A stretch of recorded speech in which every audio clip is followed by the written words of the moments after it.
Hello and welcome back to the Egg Attack Podcast. As always, I'm your host, Paul Rudd from Clueless, Jay, and joined as always is my co-host, Paul Rudd from Ant-Man, Z. How are you doing today, Z? Oh, pretty good, Jay. Can't complain. Just for everyone listening along at home. Just gonna say it's our first episode. We're doing remotely. We're not in the same room with each other. And it took a little bit to get started, I won't lie.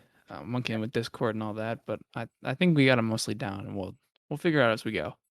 And there may be some to come. Yeah, it'll probably be a little bit of adjustment, but it shouldn't be so much worse. The audio probably won't take too much of a dip because we still got the nice mics and all that, so Yeah. The only it thing I'm probably gonna should be worried fine. about, it's harder to. I mean, and we just did it now. It'll probably require a little bit of editing just in those first like 20 seconds. Is it being not in the same room? I feel like it's easier to kind of talk over each other or to like not know when someone's about to talk or whatever. Because there's Because probably we a can't little see bit each of, other's mouths, yeah, body language, and all that.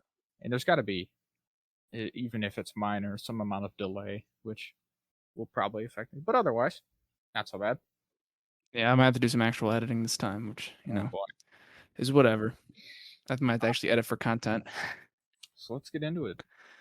I don't think we don't have any So, major things this week. I think a bunch of little smaller topics is how it's gonna roll. well, no, actually, I think we have a pretty big topic. Well, actually, it depends. I think our prediction for All Shang-Chi right.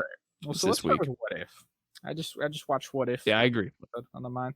So this one was what if the what is it? What if the Earth lost its mightiest heroes? Um, I think it's exactly the title. I'm just gonna say straight up. I think this is my favorite so far. Actually, I'd um, have to agree. It was really good. yeah, I very much enjoyed it. Because what we said with the first one was that was very similar to the initial thing. It was almost no change, and then the second one was almost too far to our for our liking. Like it just kind of went crazy, which is fine. Again, we said last week, like that's kind of what the show's about, so I can dig it. But this one was kind of somewhere in the middle, where it's like clearly they changed a lot. It's a very different sort of version of events, but it also sticks, pretty tight to the sort of like universe, and there's not a bunch of like the characters aren't necessarily that different, if that makes any sense. it's Yeah, they it's all kind of do what you'd think they would do. Just a new yeah, situation.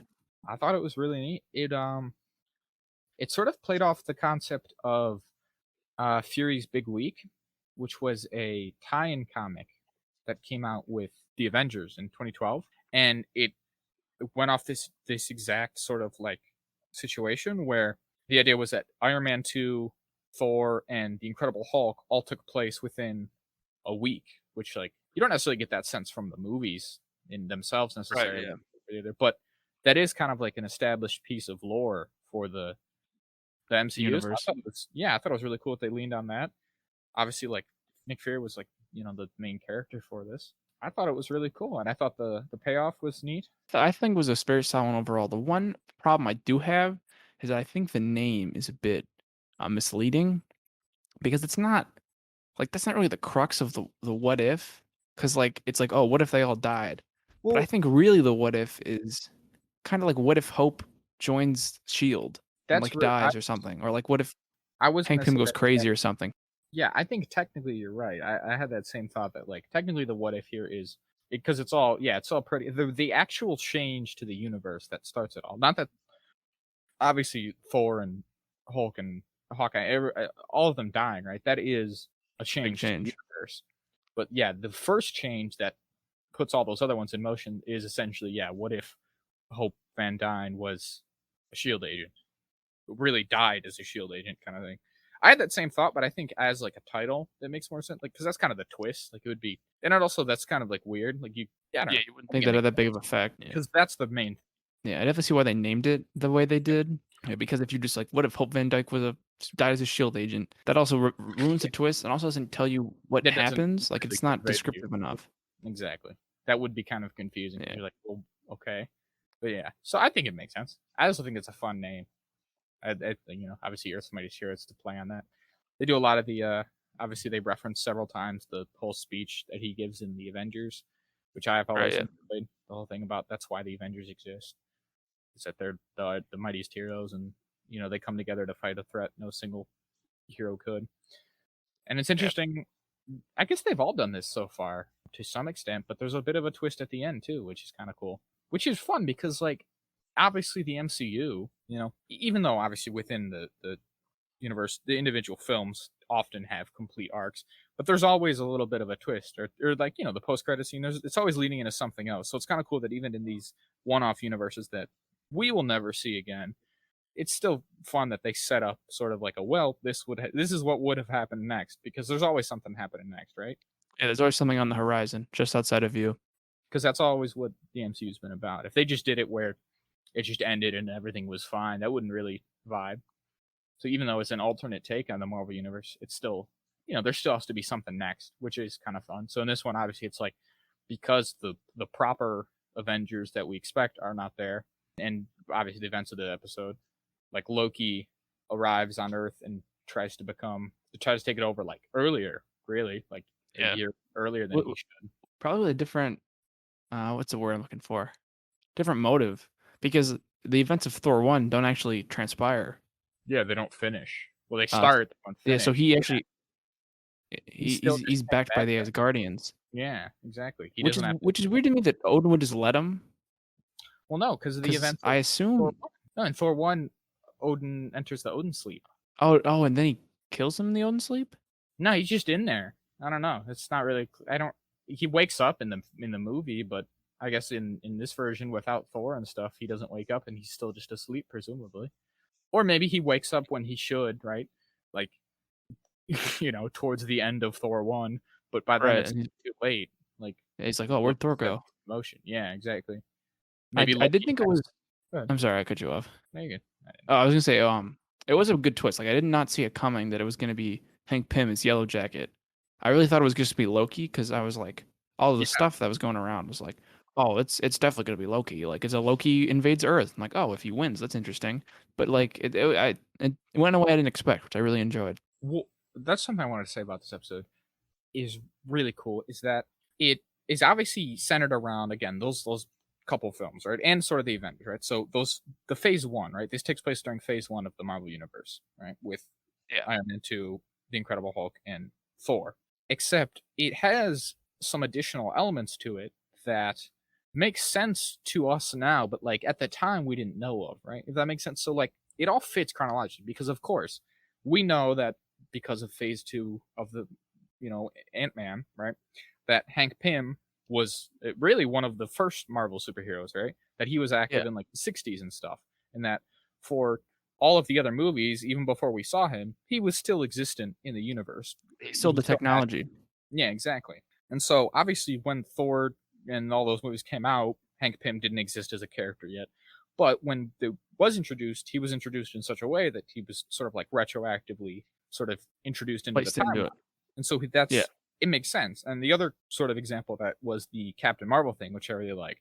Obviously in the Avenger, and like this is kind of a I don't know, I guess you could call it like a plot hole if you want. I'm not always a fan of that term, but people Mhm. have pointed out is like, hey, if Captain Marvel, if Nick Fury has had that pager thing for Captain Marvel since the 90s, how come he never used it? And the answer is obviously just like, well, the Avengers He couldn't use it. fixed it. Yeah. I don't think it was that. It was more like in Avengers 1 and 2, either the Avengers had it good enough, like he didn't have reason to use it, or kind of like a there wasn't time sort of thing. Yeah, because she's not like she's like waiting on the wings, like out in Yeah, the atmosphere. Like, all right, I gotta wait. Like she's in space somewhere. She'd have to like, I'd have to get to her, and she'd have to yeah. fly. Like she's fast, but like she like moves so Information quickly. travels. I mean, the pager, Yeah, if she's light years away, I mean, I don't know if they would literally get down to this, but technically that pager should only be able to transmit information at the speed of light. And so if she's literally yeah, on the other side of the galaxy, it could potentially, I mean, again, if that was the case, that probably should have happened in the movie, which it didn't. So, but just to get, technical with it, yeah, if it's time sensitive, it wouldn't even be worth calling her. The only reason he does in Infinity War is because that's truly like a worst dire case scenario. situation. Yeah, he Yeah, really has no other options. But so I like that in this version he did do that, in that he had it, and like before he even used it, he kind of was like, I got this, maybe I should use it."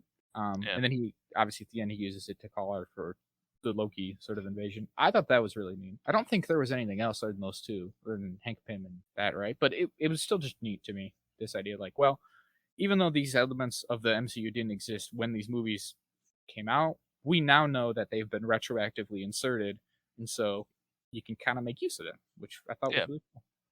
Which I think they might do going forward with these other episodes. Yeah, I mean, I don't see why they wouldn't. yeah, it's something I hadn't necessarily thought of, but like I don't see why they couldn't. Is when you revisit these stories in different sort of timelines in the earlier stages of the MCU, there's a number of examples of that, right? Whether it's Captain Marvel or Ant Man, or there's probably some other ones I can't think of off the top of my head who like were Yeah. around before we saw them properly, right? Right. So yeah, really cool.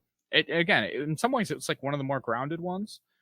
It all took. There's not really a ton of new sort of like stuff introduced, if that makes sense. Like, there's no new characters really, right? Like, not even really new Right. Yeah. versions. It's kind of like it's all other than sort of Hope and Ant Man, or Hank Pym, Ant Man, whatever, Yellow Jacket.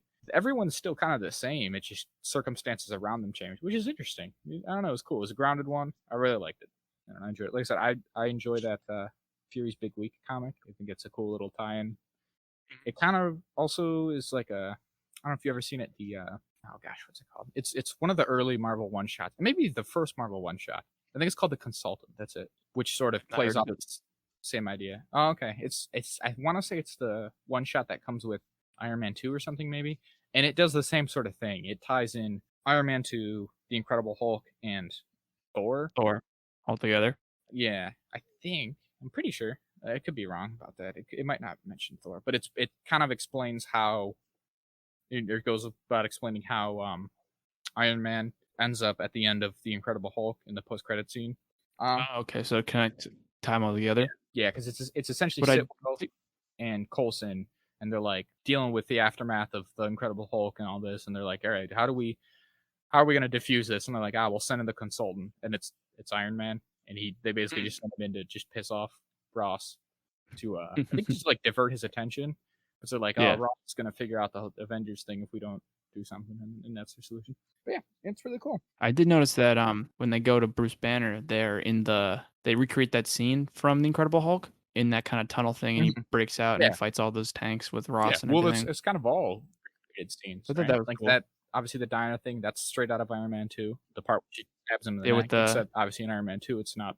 Hank Pym isn't in there, he's not and trying to kill obviously him. the scene from Thor is cool. And yeah, Thor thing. So yeah, I like that Coulson was in it more. I like yeah. the little Coulson scenes. That was fun. I think I didn't bring it up, and I'm not gonna bother. But Samuel L. Jackson was definitely Nick Fury, right? That was cool. Oh, And 100%. Yeah, he and definitely then was. Clark Gregg for sure.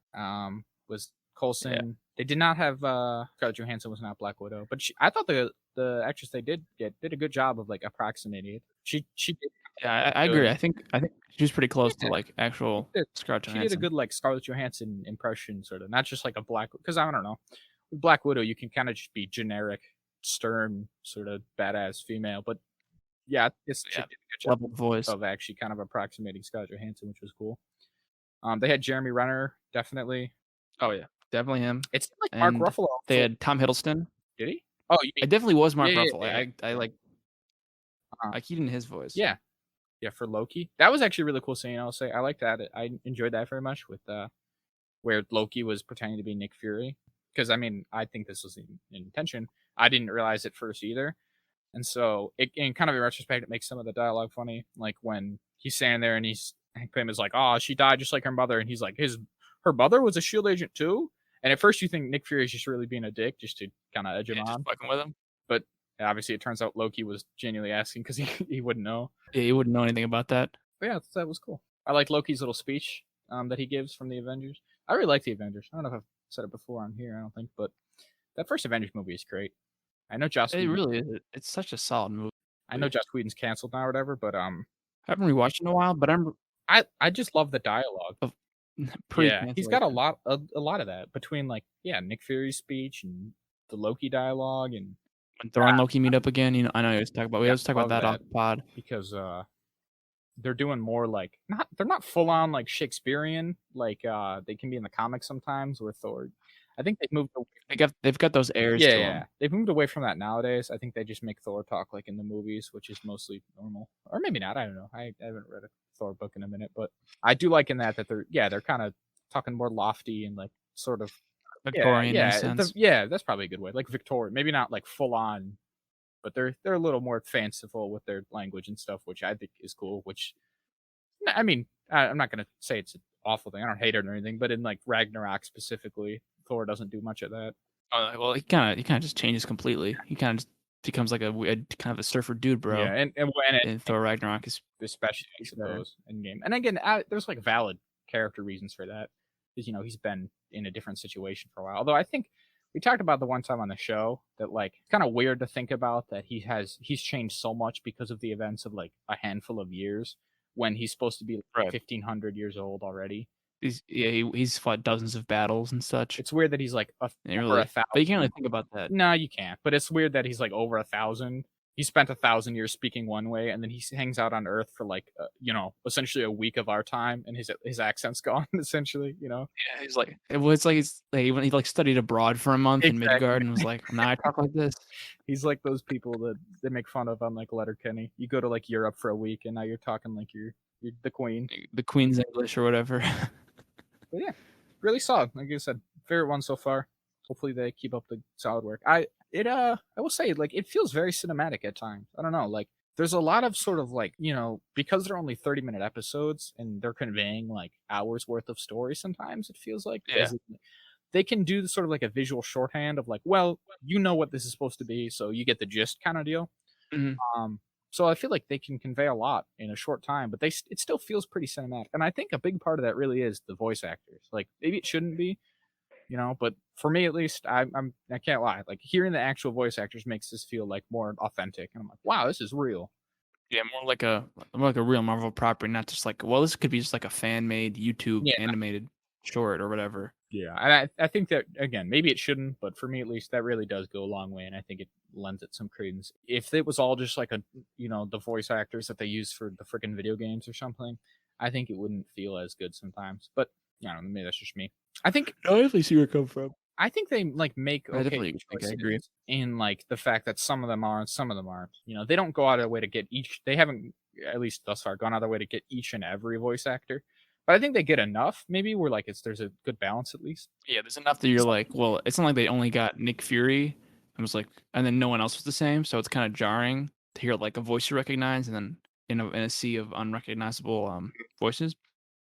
But also, I think like yeah, like again, Black Widow did not stand out. It wasn't like world breaking for the Yeah. episode. I don't.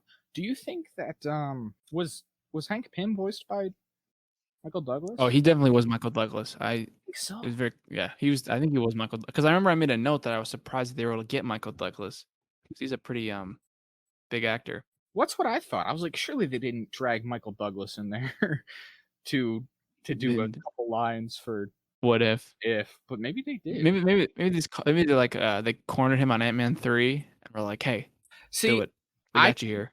you're joking, but I think that actually happens a lot more than you might think. I think like when you get these actors in for stuff like this, like whether it's I don't know, a freaking commercial or like a video game or something, and it's the actual voice actor from the movies, you're like, I think a lot of the time it literally is something like that. They're like, hey, we got you here for the actual movie. In between takes here, you want to record some. I know their problem with that with like I don't know, I saw somewhere, I don't remember exactly where. I think it was on Instagram or something or Reddit or whatever of how Marvel will be really like discreet about stuff Mhm. and having people show up to things they don't know what it's for, and that really fucks up like agents. It's not even like just for Infinity War and Endgame where they were really secretive and didn't tell anybody what it was. Just like in general for like I think for Civil War they were like this too. Maybe I saw something maybe Brie Larson something about Captain Marvel where they'll just say like you have to show up here and it's for whatever, but it like will just be a random thing they won't know. So the agent company can't really like charge enough or they don't really know what to do, so they can kinda get more bang for their buck in a way, Kind of but scary. Marvel can at least. It's a bit scammy. I haven't looked into it too much. I think I saw this post probably a year ago at this point, so I'll probably take more looking into, but it's my show, so I'll be as well sourced as I want. Yeah, so I know I said I wouldn't, but I did just look it up anyways. Um, it says the Wikipedia page I'm just looking here also explicitly calls out the tie-in comic Fury's Big Week, which I think was fun because that's essentially what this. Well, like again, it's like a take on sort of those three movies, but again, those three movies are sort of contained within Fury's Big Week, and also the fact that like it's from the perspective of Nick Fury. Kind of means this is like a what if episode that's sort of like a what if version of a movie that or a comic that most MCU fans have never read. I've never seen or read. Yeah. Right, most people haven't. So, looking at it here, it was actually Michael Douglas, which is crazy. I don't know how they got that. And then also It Jamie wasn't too many Alexander, lines. they actually got her back for Sif, which is crazy because she had what, one line, I think. I mean, they definitely probably grabbed her on Loki though, because she's on Loki. They probably like say one word, or Oh, they that's just like right. had her say it during a take, and they just took the audio and just threw it in You're totally and right. sent They her a managed check. it. They got her in for like a scene in Loki as well. See, again though, she's Yeah. So that also in Thor 3, right? So like, right? She's returning for yeah, that. she is because she's the only one in Thor 3 who survives. All the other super friends get Or yeah, killed. I said Thor 3. I meant Thor 4. I'm sorry. She Um, is in Thor 4. I know she's in Thor yeah, 4. yeah. So maybe those all three came together while they're on the And they were set of like, Thor we 4. got you here for literally all of this stuff. Just do it. We'll give you here's $300. Just do it. So yeah, I really enjoyed it. I didn't expect to talk that much for it, but whatever. I liked it. So I think we can attack now, though, All right, right? so let's okay, well I could tack onto Shang-Chi predictions. So next episode, obviously, is when next week is when the movie comes out and we'll record our review or pseudo review, however the fuck we do it, Mm-hmm. of that movie. So now we're gonna talk about our predictions. Now, what I will say at the top here before we get into it is that this movie and Eternals are gonna have this, at least for me, is that I do not know a lot about these characters. I had never heard of Shang-Chi before they announced this movie, to be honest. So I know hardly anything about him, his vague connection to the Mandarin. So these predictions aren't gonna be as in-depth as they were for Black Yeah, Widow. I was gonna So say, just I was gonna forewarning, say just for full similar. disclosure. Yeah, similar kind of disclaimer. I don't have as much necessary to say as well, so I think it's gonna be somewhat shorter. But I also the only comic I've ever read that had Shang-Chi in it was he's in the ironically enough, he's in the Age of Ultron What If comic. He Yeah. appears in one of those issues. But I think that's just about it. Cuz and also here's the thing as well is that he seems to be very different from his comic version in a lot of ways. Fundamentally, I would say actually, but based on like his relationship with the Mandarin and stuff, which in the comics is not a thing. The Mandarin is Originally, it's bad.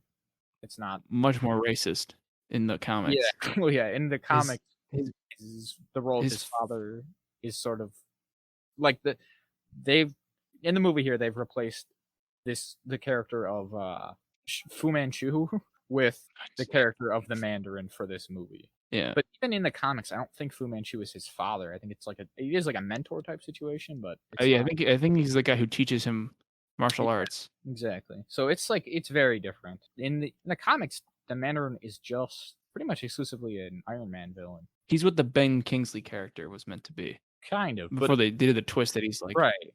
But the Ben Kingsley character as well, though, like that's a different take on it as well. Like in the, I guess we can just get into this.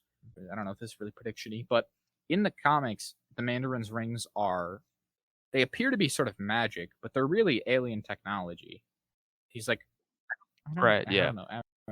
I'm not sure how he finds a crashed spaceship or something, and then he's got them. And I think it's a similar scenario that appears to be playing out in the movie here, which is like he is very, very like old, like potentially like thousands of years old or something, and he's just been Mhm. able to use them to prolong his life and like conquer Gain and gain power. power. Yeah, A difference also in the movies is that in the comics, the rings are like just bands that he yeah, wears like rings. that are like just like actual Yeah, rings. these are like arm. But in the movies, they're like just armbands, which I think makes more sense like visually if you're trying to do stuff because if they're like tiny things on his hands, you'd have to draw more attention to them. And if they're like big and very clear, you can do action a lot easier because he can like it seems that he can like throw them off his arms and they're Yeah, like tied to him. So he does a lot of tricks it seems in the trailers. I agree. It does seem like a more interesting sort of situation. Yeah, where he can fling them around and they're bigger, so they're like you said, they're just easier to see. It's cool. I will say they don't seem to necessarily have the same sort of abilities in the comics. Each one of the rings has like a very distinct power. Right, yeah. I don't know, they're like they're like the rings of power from Lord of the Rings or something, where like one is fire, one is laser, one is ice kind of deal. And these On his don't mind and seem like soul or whatever. Like yeah. Whereas these that ones I think they all seem to kind of work in conjunction and they just kind of do vague energy blasts type stuff. Yeah, I think they might do some elemental abilities. I think they'll probably give him like vague, like you said, energy and like cosmic elemental manipulation, like wind and manipulate the earth and fire and water. Because there's that scene in the trailer where like water surrounds him, is like floating around Yeah. Shang-Chi. So if we're gonna get into this, I have a couple things I'll say. Good. Okay.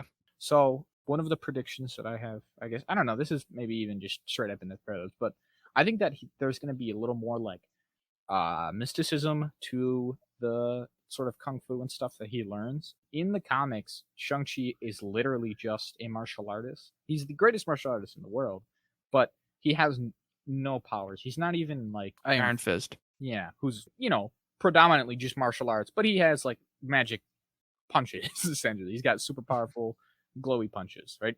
He's not even that. In the comics, he's just real good at martial arts. And like it's a testament to how skilled that he is that he can like hang with actual superheroes and stuff and in situations because he's just that good. But it seems like in the movie here, and maybe this also is just going to be because of the rings, he seems to have a little bit more going on. Like he may have some kind of that sort of like magic kung fu himself.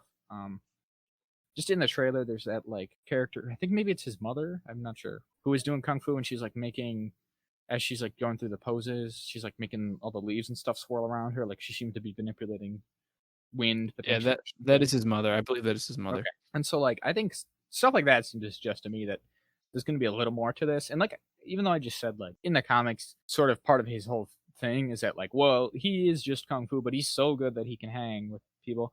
I do think in the MCU they probably were like, well, if we're gonna want him to be like a main character going forward and appear in some of the team up stuff and whatnot, we probably got to give him a little more than just punches.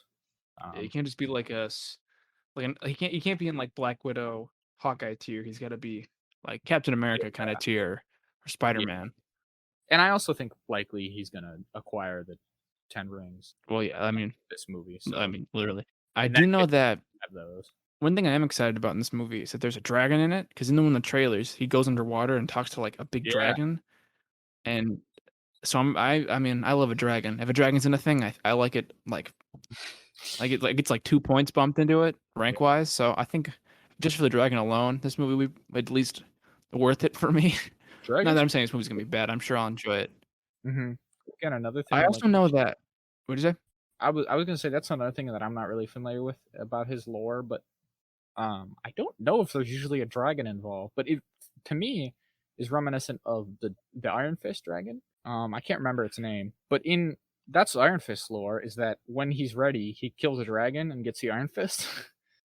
So it Yeah, and the kind of dragon's reincarnated for every Iron Fist. yeah, yeah. But The so as in the comics, those dragons are different. The dragon in Shang-Chi is a more traditional Chinese dragon, and the one that Iron Fist kills has like wings, like an Eastern dragon, a no, Western dragon, excuse me.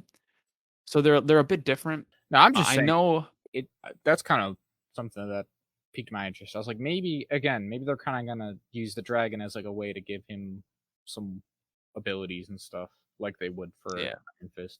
Even though technically Iron Fist does exist in the MCU, maybe I don't even know. I'm not sure about the status he of it. might. I mean, based on this, not to jump the gun if we're gonna talk about this, based on that Spider-Man trailer, if a certain person's in the movie like people think he is, Iron Mhm. Fist might not be far behind. Yes, but even when those, I mean, technically, I think they're still canon. I don't know though. Even when those Netflix series were airing, they had a bad problem of like, which has been the case for all Marvel TV of all kinds until these Disney Plus Disney shows, Plus shows.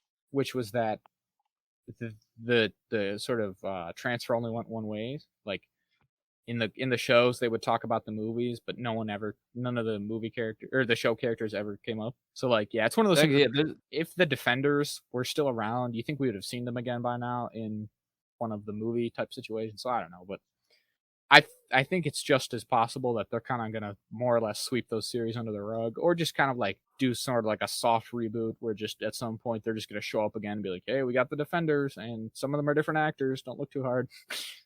don't just squint, please squint.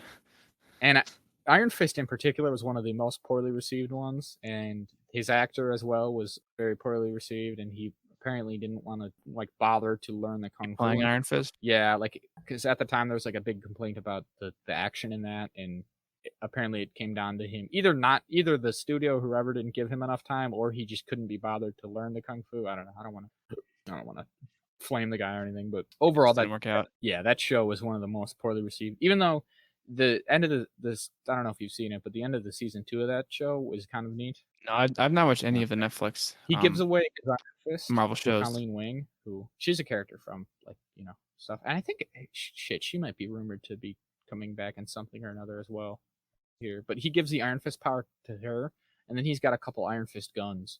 Sweet, he's got like That's pretty magic cool. guns somehow. I don't know. We never see it because they never did a season 3. But Mm, I kind of rambled. well, it's Netflix. They're not allowed to do That's season true. 3. All that was to say that I think there could be a chance that they're essentially going to fold in some sort of like Iron Fist lore into Shang-Chi here and just run with that forward. Because even that's another thing that at the time when Iron Fist came out as a show, people were critical of the fact that it's like this Asian setting and like he trains with these Tibetan monks and and all this sort of stuff, but he's just a white dude. A blonde, blue-eyed white Yeah, guy. He's an Aryan man. is of course the comic. Like it's not like the creators of the show made that choice. It's not like in the comics he's usually a like an Asian American character. Tibetan man.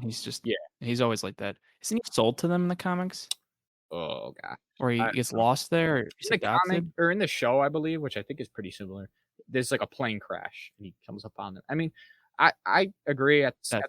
I thought at the time like, well, sort of part of the character, the point of him is that he isn't from this world. Like he just kind of is thrust into it and sort of deal. But at the same time, people had kind of valid complaints. It's like, well, you could still do that same story and just have him be an Asian American kid. Like Yeah. a kid from America who is just of Asian descent, which Trains in also Tibet. yeah, it would still work, which I kind of agree with. So I think it could be that maybe for the MCU going forward here, they might be kind of folding in some sort of Iron Fist stuff into Shang-Chi here and just using him as the go-to martial arts sort of character. Kinda cool.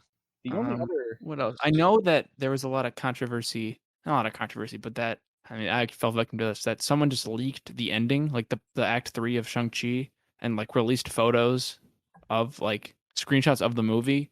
And I saw one of them, but it wasn't a big spoiler. But I was a little disappointed that I saw it. no, And I think Marvel tried to find them, and like people weren't no, happy that that someone was just leaked the end of a movie. wasn't he getting sued or something? I know the guy from Moon Knight who leaked the Moon Knight picture, Oh, legal action was being taken against him. that's what I was thinking of. But I don't think there's been a lot of leaking. There's been a lot. I mean, again, I'm jumping the gun if we're gonna talk about this, but the Spider-Man stuff has been getting leaked like crazy. It's like a minefield on Instagram. It's ridiculous. Yeah. So I mean, yeah, just as a disclaimer, I haven't seen I don't think at least I don't think I've seen any of the Shang-Chi leaks, so I'm not trying to read the leaks and then pass those off as successful predictions. We're like, all right, so Iron Fist shows up, and he goes, "Hey Shang-Chi, you can be me now," and they fuse into one guy, and they become Iron Chi or whatever the fuck, Shang Fist or something. Yeah. Say I was going to put in my predictions that hey, I don't think this is going to tie into the sort of like overall MCU narrative they have going at the moment of the multiverse, right? Which, as Right. we discussed many times in here, is kind of encompassing like it kind of started, I guess, with WandaVision, and then it's kind of swept up Loki and What Doctor If Strange and eventually, Spider-Man. and Spider-Man. All these are kind of come together. Like Doctor Strange popping up all over the goddamn place. He's Apparently, going everywhere. whatever. I'll just mention here. Apparently, it's been rumored that Wanda is the villain, quote unquote, of Doctor Strange. Too. Like, there's it's really cool to see. I mean, we talked about the show before, but this idea, it's a big team up moment again. It's the first kind of like big crossovers type of stuff that we've had since Endgame, right? Like that was obviously the crossover to end all crossovers. The biggest But crossover event in history. yeah, but since then it's been a lot of like kind of one-off solo joints. So it's a really fun time. I think I'm enjoying it a lot at least. But so I was initially gonna say, well, with Shang-Chi, I think it's pretty safe to say there's not gonna be any of elements of that. But then I remember that Wong is in this movie. Yeah, I was gonna say So Wong. you never know. So I don't know what to make of that. I don't think that he'll be in the multiverse, but I think he will have extended interactions with Wong.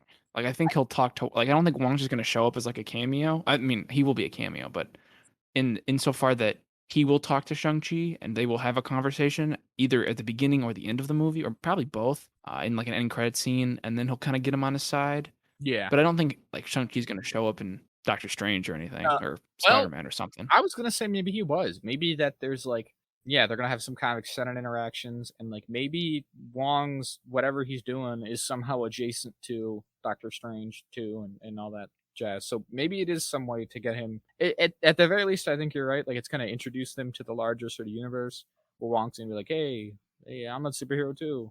You're in the club. But it could be a pathway for him to be in Doctor Strange. At this point, it seems like there's no one who isn't going to be in Doctor Strange too. So. Exactly. Yeah.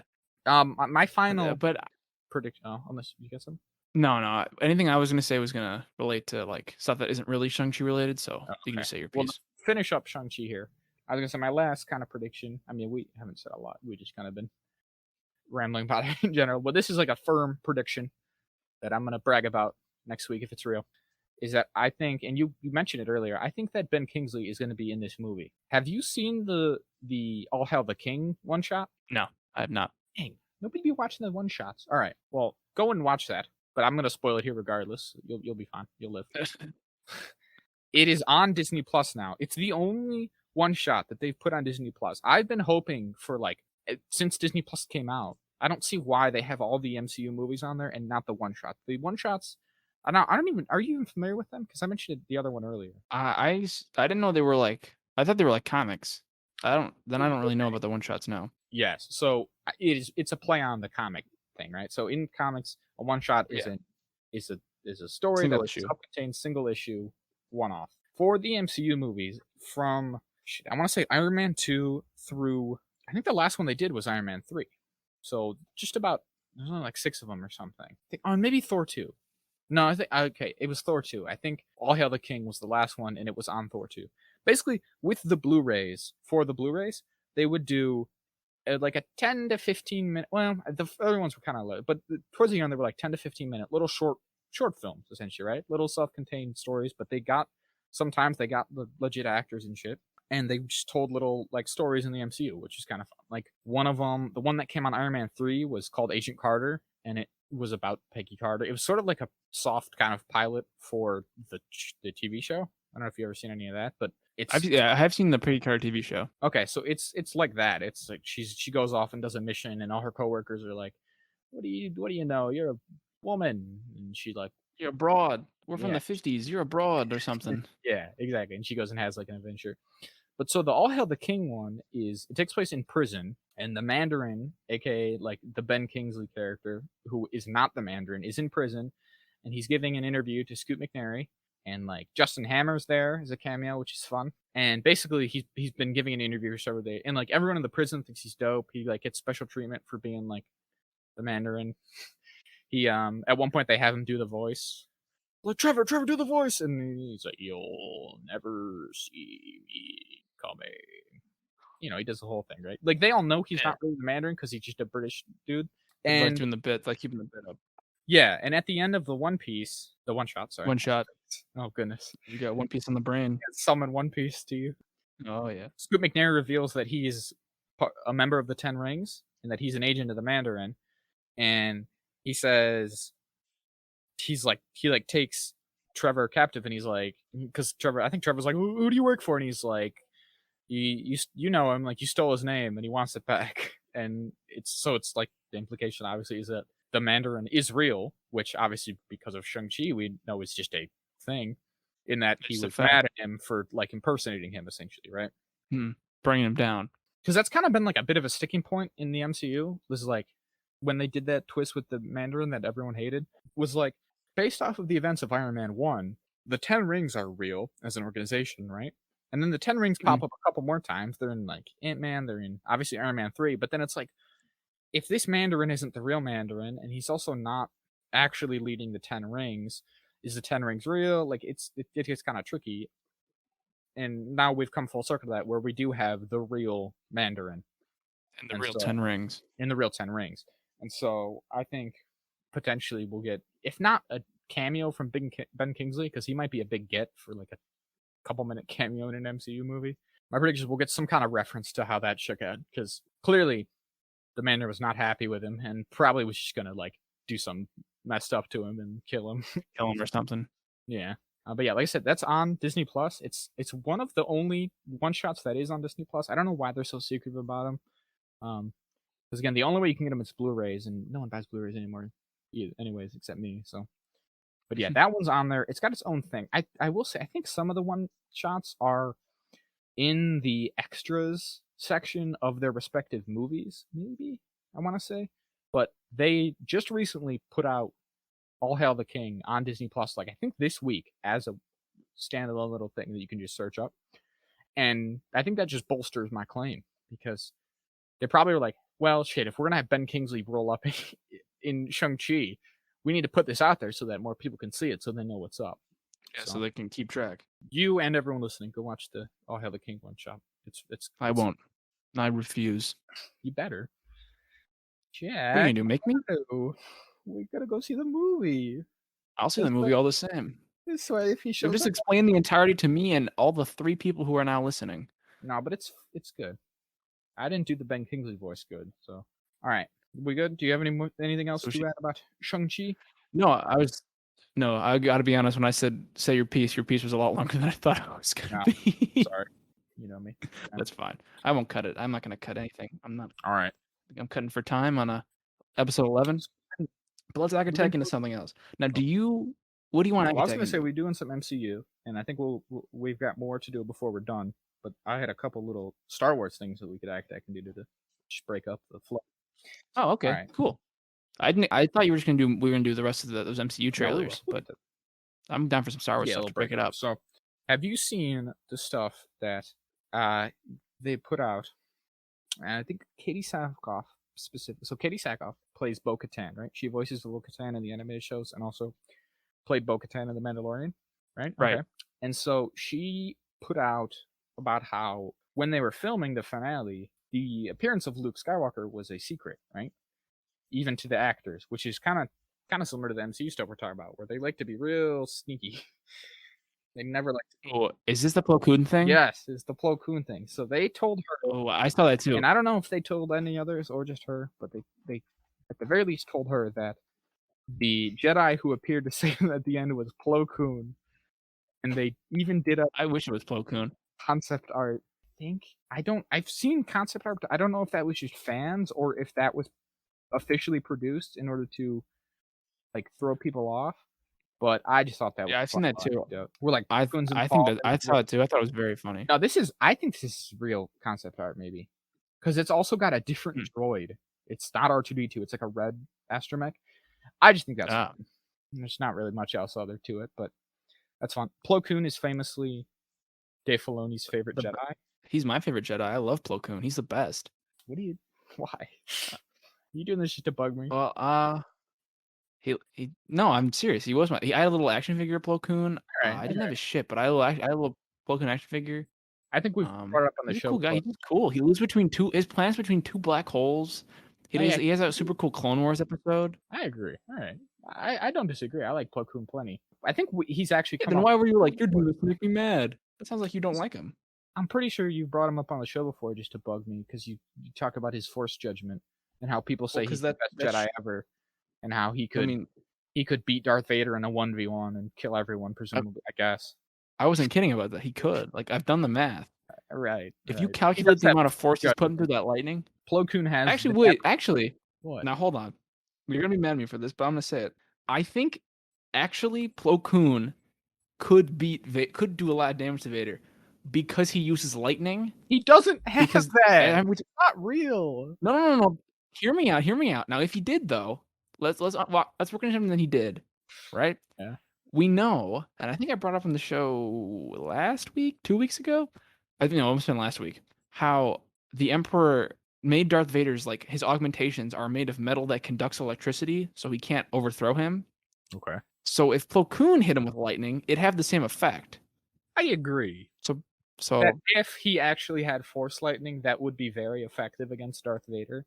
And it's one of those things where I don't know if I've put this forth on the show before, but I think I've said it to you before, is this sort of idea that how come all these Jedi just died to the clones and stuff? To me, the way I've Right. rationalized it in my head is that the Jedi we see are the truly exceptional ones, being Anakin, Obi-Wan, even Ahsoka, Yoda, like Mace Windu, I think are the top ones. Like those are truly exceptional, absolute top tier Jedi. So like even when you hear Plo Koon is like, whoa, he's one of the best duelists in the order. I'm sure that he is, but I still think he's below all those characters I just named, probably, right? And that applies to a lot of Jedi, even Jedi Masters that we see in the prequels. I think a lot of them are just not even comparable to Anakin and Obi Wan. Okay. Like, Well, I mean, so I think it really depends on how they die because when Plo Koon is killed, he's shot out of the sky. well, of course, There's not much you can do about that. I'm not even just saying Order 66 specifically. You are right, of course, but Oh, even okay. then, he's said to also be one of the best pilots in the Order, and they get him in the sky. So, like, Oh, that's fair. That's fair. even in the Clone Wars series, we see a lot of Jedi die in not all too impressive ways, right? Like, there's Yeah. several different Jedi who are just overrun by droids. Like, just there's enough of them that they just beat, which is not, they put up a good fight now, and that's not like unimpressive. It's not, they're not total slouches, but even still, Jedi are not invincible. It's like it's like from Episode 1. Like Qui-Gon says, like he wishes the Jedi couldn't die, but they can. They're not all like invincible warriors. I don't know where I was going with that. All I was saying is like Plo Koon is good and all, but I don't think he's. If he was that good, then he just would have been, and he would have won, I guess. That's Right? fair. I Like can argue with that. Yeah, he would have just even, even though won. I do hate that scene or the way specifically the scene plays out in Revenge of the Sith, where all those masters die to Sidious in like a second. Oh yeah, with I like think that Kid kind of Fisto and all the supports. boys. Yeah, I mean that one's just embarrassing, just because the choreography is not done super well to even convince you. But even still, I think that's kind of a similar thing. It's like those were supposed to be three of the best. Mace Windu's like, all right, I'm bringing three of my shooters, my Yeah, absolute killers, three of my rider dies. and they all just go down in like a second, and he's the only one left because Mace Windu is truly top tier, and Kid Fisto, Say Tin, and Aegon Kolar are like real solid. They're real good, but they're not. They're not that Not step quite up. good to that Yeah. fucking 720 that the Sidious does on him. No, it's. I mean, it's hard to stop, isn't it? Spinning is a good trick, so it'll get you. Yeah, I mean that's what Grievous does on the Genji Trevakovsky Clone Wars show, and he kills all those Jedi. So I guess it works. It works. It works. And then I had one more little Star Wars topic to touch on. All right. So this might be a bad idea because I'm about to go after a YouTube channel who has. Let me look it up real quick. Have you heard of Star Wars Theory? You've told me about them, but through my own travels, I have not He is a encountered them YouTube very often. channel who. It's a weird thing. The reason I don't feel bad about doing. I mean, well, the real reason is that no one's gonna hear, so who cares? Yeah, If nobody's it listening. somehow gets back to him, then I guess we deserve the inevitable retribution. So he has If that 3 got point. back to him, that means we're popular enough that it won't even matter. People will actually listen. Yeah. So he's got 3.03 million subscribers, which means he has about 3.03 million more subscribers than we do. So we're punching up at least, right? That's No, the we got rule. 6 subscribers. We got 6 subscribers. Well, 3.03. No, you're right. 3.03 minus 6 is still Yeah, so 3.03. I think he's. So we're punching up, right? That's the real comedy. We're not beating on someone somehow even smaller than us. We're going after him, so I think we're fair. That'd be hard to do. That'd be pretty hard to do to beat someone lower than and just us. cruel. But this isn't that. So he put out a tweet. Just a big backstory for your sake and anyone who doesn't know. Star Theory, he makes fine content. I find his shit to be like needlessly clickbaity sometimes. I can't even front to you. He also, I will say, he's not fully in like the fandom menace, right? Which you've heard of that before, right? That term. Yeah, we've talked about that. Which is just like off yeah, pod. which just describes the really like the needlessly toxic sort of like constantly dragging all the new stuff down, talking about why Disney sucks and how, all the new Disney movies are bad, and if you like the sequels, you're not a real fan. Like just shitty. Not even just like people who don't like the stuff, which is fine. But the fandom menace is like the people who make their online presence all about hating on Star Wars, essentially. It's that famous, eternal brand of Star Wars fan who hates Star Wars, which is Which any good Star Wars fan knows. You can't actually like Star Wars. exactly. So he is not fully into that. I wouldn't say he's not one of those guys who's always posting videos about how Kathleen Kennedy's going to be fired and how Brie Larson's ruining Star Wars. But he, I will say, I feel like he kind of like low key fosters it. He allows it on his like comments and stuff. I think he doesn't do very. He's never really done much, to my eye, to sort of like go against it and really like make sure that he's not associated with that. I guess I don't know. I Mm. don't know if that makes sense, but he's whatever. He's a fine guy.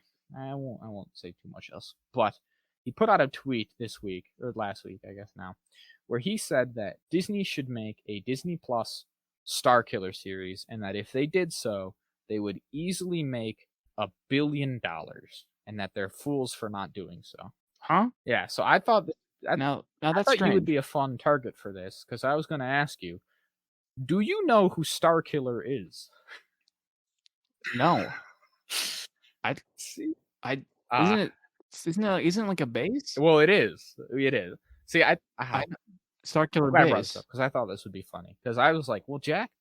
And now I will say, you have to be right. Just statistically speaking, a well above average Star Wars fan, right? Like as in like the average person who sees this Yeah. stuff, you have a wealth of knowledge compared to them, right? Because you got to. Oh yeah.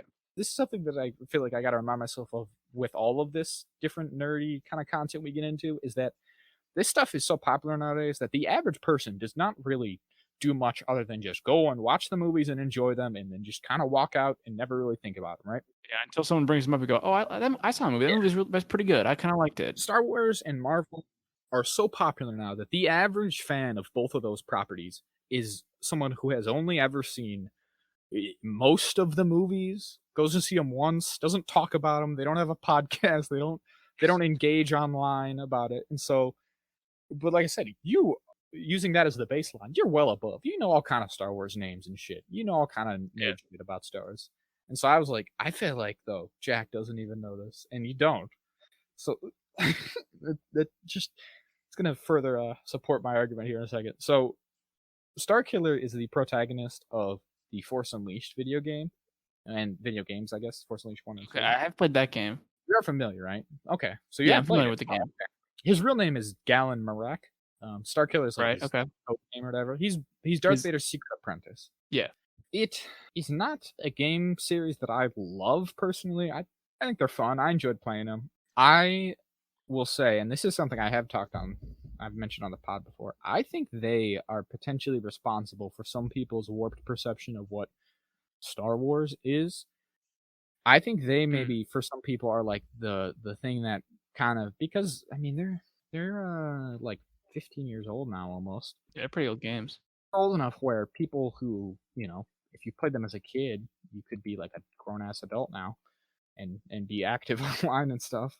Yeah, so the second one Mhm. came out in 2010, the first one came out in 2008. So I think they are responsible for giving some people like a bit of like a power fantasy when it came to Star Wars. And this Yeah. sort of idea that like Star Wars is about cool powers and explosions and shit. I mean, there's always been that, so I guess I won't blame it all on. I won't rest it all on this video game. But I've again, I think I've said on the show before, right? Of like some people think that Star Wars is about like cool powers and explosions and fighting and shit, and with like Yeah. Practical they've yeah, and they've never given a second thought to like themes. Not to be that and guy. story. I just enjoy it, I guess. But then like the problem with some of these people is that sometimes they like will tear down other people. People will be like, well, I don't know, this kind of makes sense because of themes. And they'll be like, well, there's no themes. What are you talking? It's just explosions. Like if you want to just enjoy the explosions, I guess that's fine. But then if you're gonna go online and like yell at other people for trying to look past that, that's where it's like, what are you doing? Yeah. And this game, if you I don't know if you remember, but like it is that. It is Star Wars like Jedi power fantasy to the Yeah. max. There's that ability you have, that's like that just that force explosion where you like tense up and you like gather Yeah. a bunch of force into your body and then you just expel it outward in like a dome. Exactly. You can take on He like he pulls dozens of what is it? stormtroopers at once. He pulls a Rogue One and pulls a Star Destroyer out of the sky. Yes, that is potentially the most ridiculous thing is that yes, with the Force, he rips a Star Destroyer from the sky. Um, or like orbit maybe. It's in like low orbit or something, and he rips it down the surface. It's absurd. All right, I'm sorry. If you like this game, that's fine, but it's ridiculous. I find it annoying. I've never been able to see how anyone could reconcile that with like the rest of the universe. And again, I've never been one for like the whole power fantasy nonsense. And so like that always annoyed me because I like that thing we were just making fun of. People would be like, "Well, Starkiller in a fight could actually beat Plo Koon, when Plo Koon could beat. So he's actually the most powerful guy ever. He would bitch slap Luke. Well, haven't you seen the DLC where he beats up Luke? So actually, he would beat Luke." And it's just like, all right, but he's Actually, barely.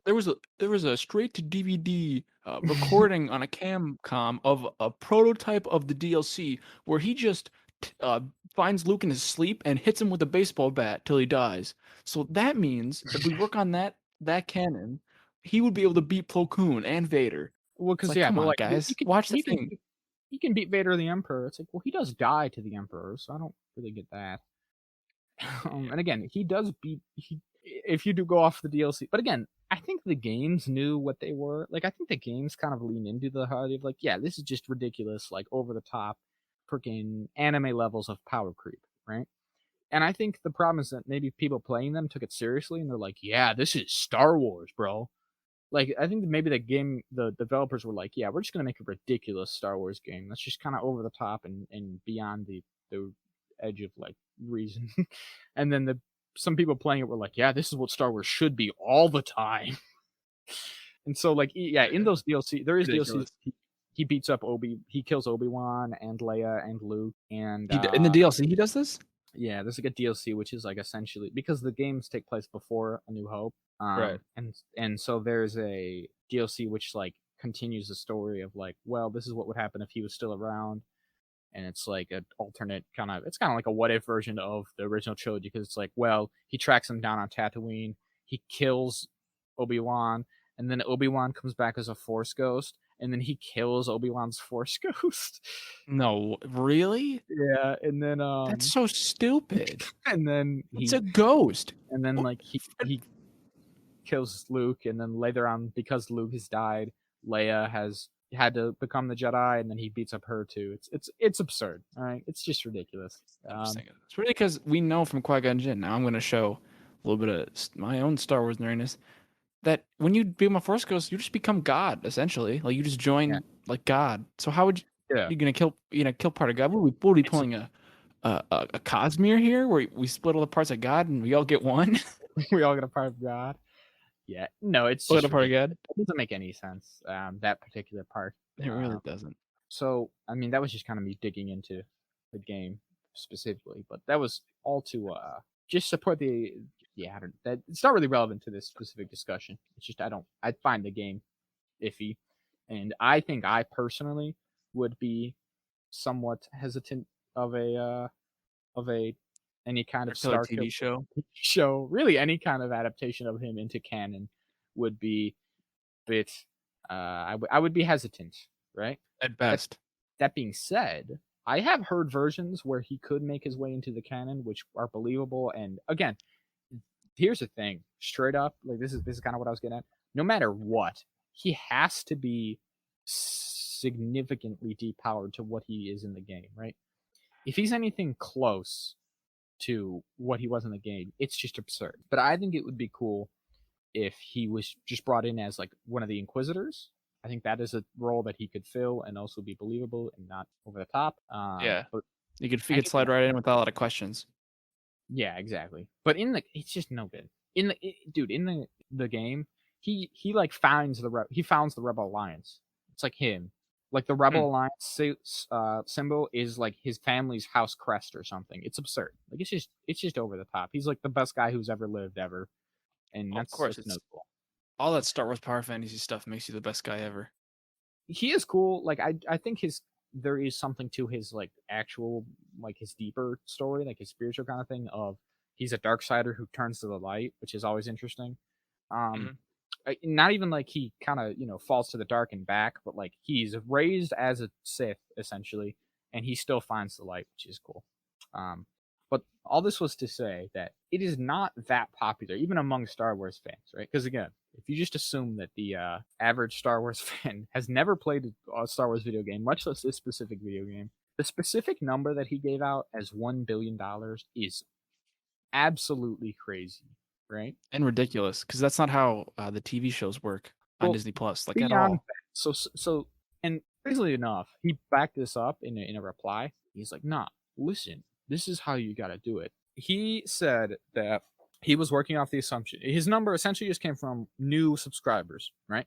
So his number was, well, he used like 10, I think. I don't know what Disney Plus costs. I thought it was more like 8 or 9 or something. Maybe it's gone up recently. But he was like, if you work on the assumption that it costs $10, right? To get Right. $1 billion, you only need 100 million new subscribers, and that's like nothing, This which guy's insane. is absurd. Now, I'm gonna throw a couple numbers at you here to contextualize this. The Force Unleashed first game sold 7 million copies. Right now, it obviously has probably sold more since like the initial year, but if we're being very generous, let's say it's sold 8 million total all time, right? Right. Those are the people who are going to be big fans of Starkiller, presumably, right? Who would be won over by this show, this supposedly absolute money printer of a show, Cash, right? cash cow of a show, of a character that no one has heard from since, what, The 10 Force years, 15 years? The Force Unleashed 2 significantly underperformed the original. It sold like 4 million copies. So let's just, again, benefit of the doubt, round it all up. Let's say 15 million people have played those games. That's assuming that the people who bought the second one aren't the same people who bought the first one. Many of which they would be, probably almost exclusively. That Venn diagram's probably very nearly just a circle. Like, I have both games, so you couldn't count me twice, but whatever. Mhm. Even if we assume that, that's 15 million people, right?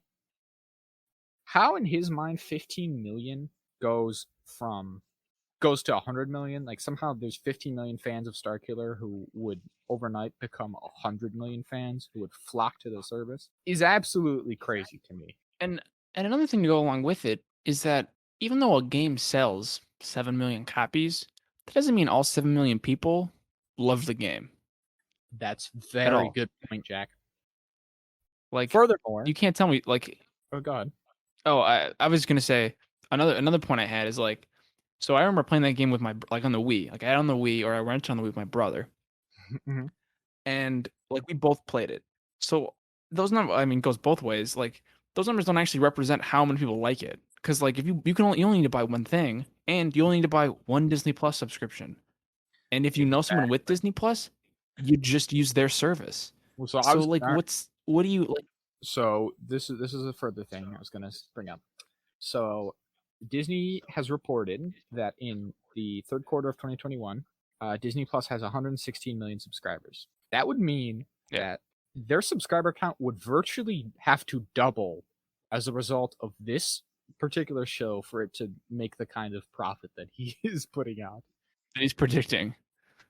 That would assume, mind you, that even again, let's jump another bridge just for the sake of argument, and let's assume that somehow there really are 100 million absolutely rabid Starkiller fans out there who would buy the subscription Who have just not already bought Disney Plus to watch other Star Wars things, who only like Starkiller, who don't that's give a just shit about Jack. the Bad Batch or Clone Wars or Rebels or fucking The Mandalorian or any of the Star Wars movies that are just on there. Like the You mental gymnastics this guy's you, doing, you'd think he was in the Olympics. you Like, took the words holy shit. right out my mouth, Jack. I was gonna say that's assuming that none of those 100 million Starkiller fans make up any percentage of the 116 million subscribers that there already are, which Yeah. to me has to be impossible. Because out of Because the yes, two of us, we both presume would. Like, we are right. 100% of this podcast owns Disney Plus and would watch that show and are Star Wars I would fans. watch that show. So Yeah, I you've already would. got But I already, again, exactly. I already pay for it. I he went on to further say that like, well, people delete it or like people stop subscribing like after a show is done. So like, which I don't know if they're from what I've heard, like the numbers don't support that. Like, if anything, it's the opposite. The way that subscription services, well, really subscription services of any kind, anything that requires a subscription, they are like 90% of the time banking on the fact that you do forget about it and just pay for it forever, regardless of if you use it or not. That's But why there's a lot of those, apps now that will tell you that have gotten yeah, power that, like, will tell you if you have a subscription and be like, "Hey, remember, don't forget about this," to, like, help you save money. Like, I forget it all the time. Like, I'll forget I have, exactly. like and then I'll just be like, "Why is there $20 out of my account from this thing I don't remember using?" Like, they bank on that.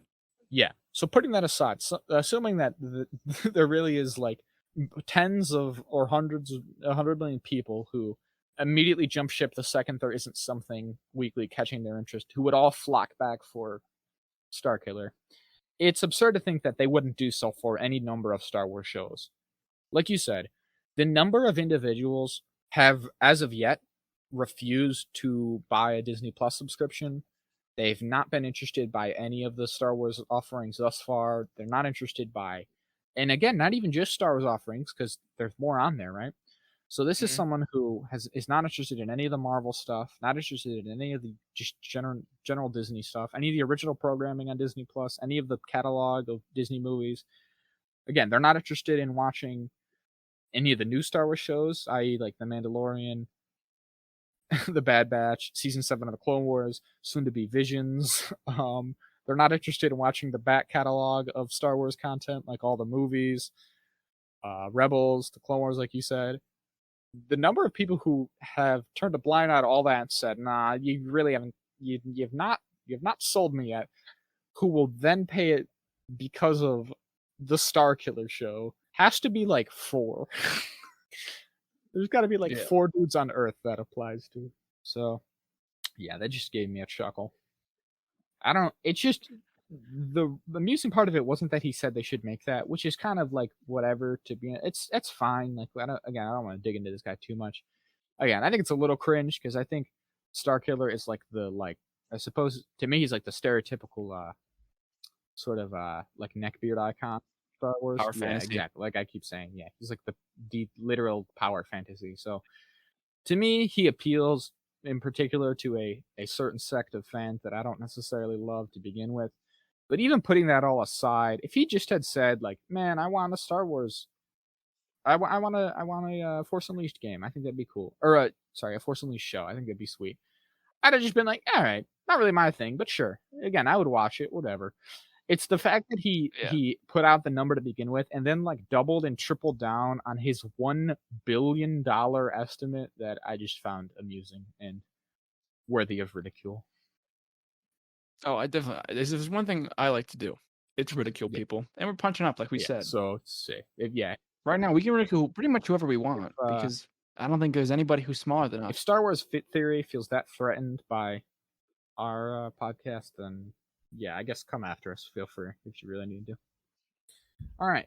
So that's all my Star Wars stuff. So let's attack back into some Marvel stuff. Our main two Yeah. So now that we've had our intermission of Star Wars, our bread and butter. So much for our tagline of anything and everything. It's really just Marvel and Star mostly Wars. nowadays. So I thought, Jack, I thought we'd do something a little fun for these two trailers. All right.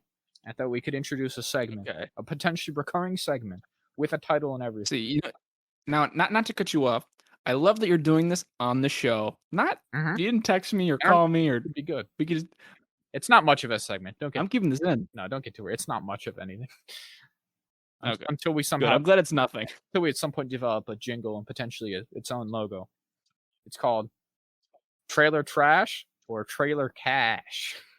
Oh, Huh? Huh? Jesus. So we talk about trailers and we decide if they are trailer trash or trailer cash. Trash or cash? Uh huh. Uh huh. And so this week our two contenders. Our two contenders are the final trailer for the Eternals and Eternal. the teaser trailer for Spider-Man: No Way Home. So you want to do it? Now hold on. I will say something before we get in this. They say teaser trailer for a fucking three I, minute trailer that basically just gives you the I was plot. getting there. That's not a fucking teaser. That's just a Zach, trailer. way ahead of you. I was gonna say though, let's do Eternals because that was the older trailer. Like that came out first. So also that movie's coming out Okay. first. Right. Yeah. You mind if I Yeah, go go ahead. first? Yeah. Since I will, I'll go first because I don't know a lot, and you know more about the Eternals than I do. I really like this trailer. I thought it actually Like the first, I think I kind of like the way they kind of do these trailers, and I think there's obviously a way they think about it, where they do one trailer where they kind of introduce the concept, but none of the characters and like or the plot of the movie, and then this next one they start they do like character interactions and the plot. And one thing I will point out is that they kind of change what the deviants are, because in the comics the deviants are just like gross goblin monsters, Yeah. but in this one, they almost seem just like mindless animals, except for the one guy who's like their leader. Yeah. He seems a little bit different. So I thought that was interesting. Yeah, I was gonna But you really kind of all I had to say you can start your points. okay, I was gonna say something similar actually. Yeah, I was gonna mention the deviants. So I'm glad you pointed that out.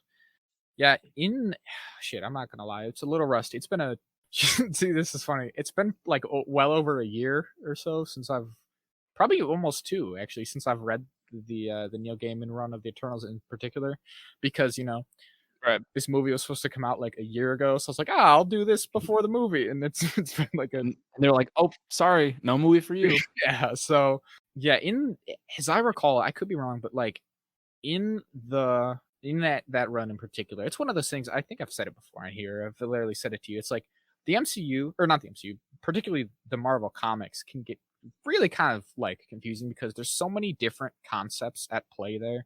There's so many different like sci-fi things of like between like the magic and the time travel and all that, where like I feel like there's a lot of stuff that is covered over like multiple the same ground can be covered multiple times by different sort of writers writing for different sort of comics and stuff. Yeah. Um but yeah, so one interpretation I suppose in the Marvel universe is that the humanity is created by the Celestials. And as I Yeah. recall it, essentially they made the deviants were like their first try and they fucked it up and it didn't turn out well and that's why they're all Like, "Oh, we grossed burned over. them. We burned them bad. They're no Yeah. good."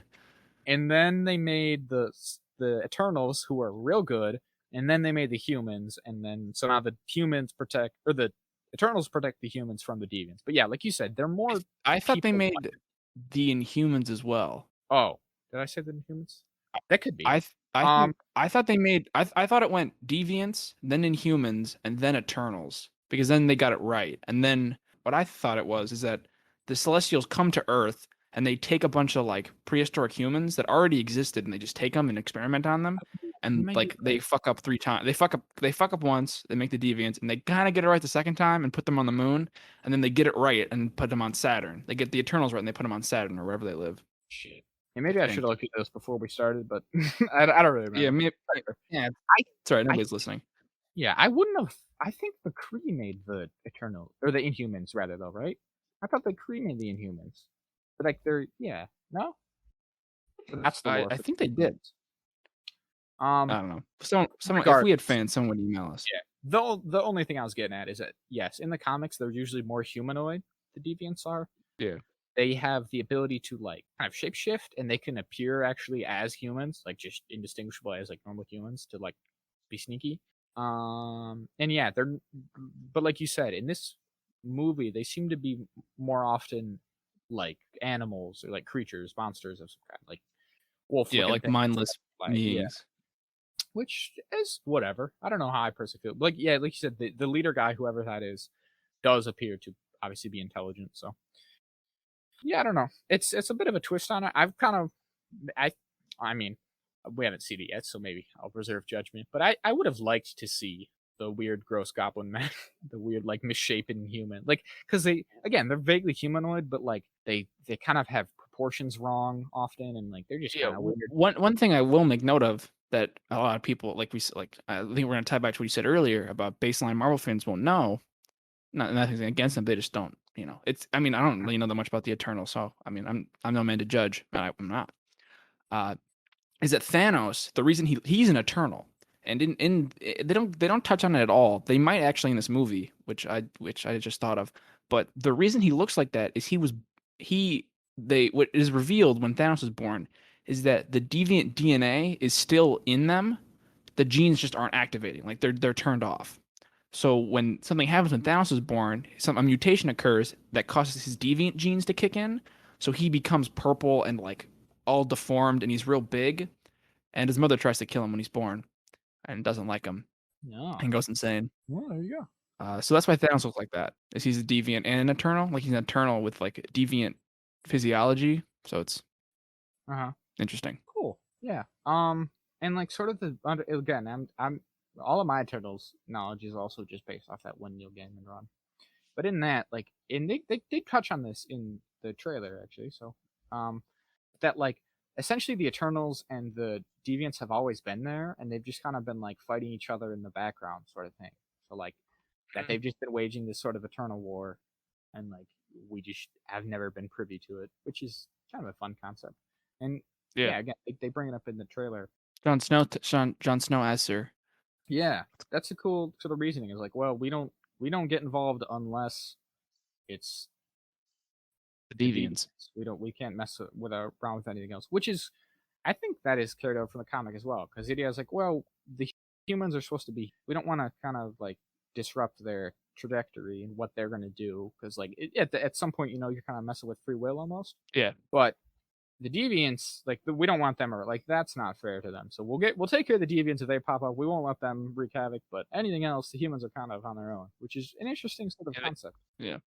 I will say, And I like in the trailer when Kit Harington when Karen's Black Knight character asks the one Eternal, who I think is kind of the main one. She's like the main one, I think, along with Rob Starks. I don't remember these actors' names, so I'm saying the last character I know them as.